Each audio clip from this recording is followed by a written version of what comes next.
DPR bersama pemerintah telah menyetujui pengesahan rancangan Kitab Undang-Undang Hukum Acara Pidana atau RKUHP menjadi undang-undang Selasa 18 November 2025. Namun faktanya di RKUHP ini masih banyak pasal yang mengganjal dan berpolemik.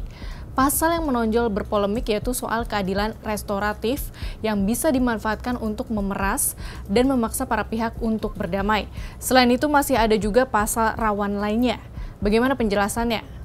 Pengaturan keadilan restoratif di dalam RKUHP terletak pada bab 4 tentang mekanisme keadilan restoratif, tepatnya pada pasal 79 hingga pasal 87. Pendekatan keadilan restoratif ini memiliki sejumlah syarat dan juga mekanisme. Koalisi Masyarakat Sipil untuk Pembaruan KUHP mengkritisi ketentuan penggunaan keadilan restoratif di tahap penyelidikan seperti tercantum pada pasal 81. Menurut mereka, RKUHP mengaburkan penyelidikan sebab penyelidikan merupakan proses yang sangat terbatas, yaitu untuk mengonfirmasi apakah ada peristiwa pidana ataukah tidak, sehingga dalam proses ini tidak seharusnya ada tindakan pembatasan hak asasi manusia atau HAM apapun. Apalagi kemudian penyelidik menentukan adanya pelaku dan korban sebelum ada kepastian tentang terjadinya tindak pidana. Koalisi juga mengkritisi pasal 79 ayat 5 RKUHP yang mengatur setelah kesepakatan dipenuhi, maka perkara wajib dihentikan dan dimintakan penetapan pengadilan.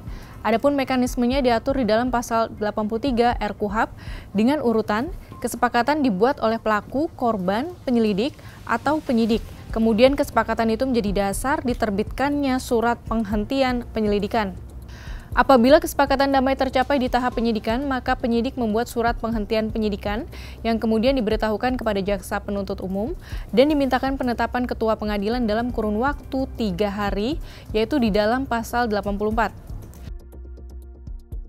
Terkait hal ini, Deputi Direktur Institute for Criminal Justice Reform yang juga anggota Koalisi Masyarakat Sipil untuk Pembaruan KUHP, Maidina Rahmawati, Kamis 20 November 2025 mempertanyakan pengaturan pelaporan penghentian penyelidikan dan penetapan pengadilan pada tahap penyelidikan itu yang sinkron dengan pasal 79.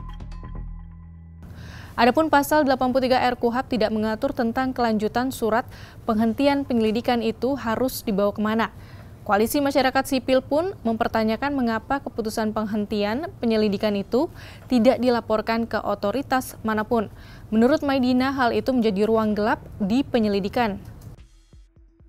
Menurut koalisi, RKUHP telah gagal menjamin sistem check and balances pelaksanaan keadilan restoratif di tingkat penyelidikan, penyidikan, ataupun penuntutan oleh pengadilan, sebab penetapan hakim tersebut hanyalah dianggap stempel. RKUHP tidak memberi mandat kepada hakim untuk memeriksa secara substansial kesepakatan yang telah dicapai pelaku, korban, dan penyelidik atau penyidik atau penuntut umum. RKUHP bahkan tidak memberikan opsi kepada hakim untuk menolak menetapkan kesepakatan keadilan restoratif yang telah dilakukan sebelumnya jika memang tidak sesuai ketentuan. Maidina pun menyebut hal itu termasuk jika ada indikasi pemaksaan, pemerasan, atau penyalahgunaan lainnya oleh aparat.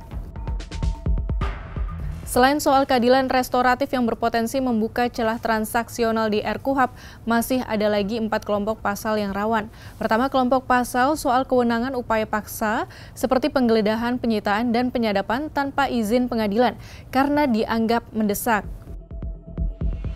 Selanjutnya ada kelompok pasal tentang kewenangan upaya paksa tanpa batasan jelas. Berikutnya pasal 23 yaitu soal laporan masyarakat yang berpotensi diabaikan.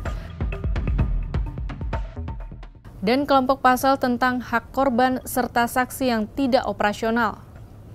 Keempat kelompok pasal ini dinilai rawan menimbulkan penyalahgunaan, sewenang-wenang, dan mengabaikan hak asasi manusia. Sahabat Kompas, KUHP yang rencananya akan berlaku mulai 2 Januari 2026 ini ternyata menyimpan beragam kekhawatiran. Kita nanti kemana ujung penyelesaian polemik KUHP ini akan berlaku.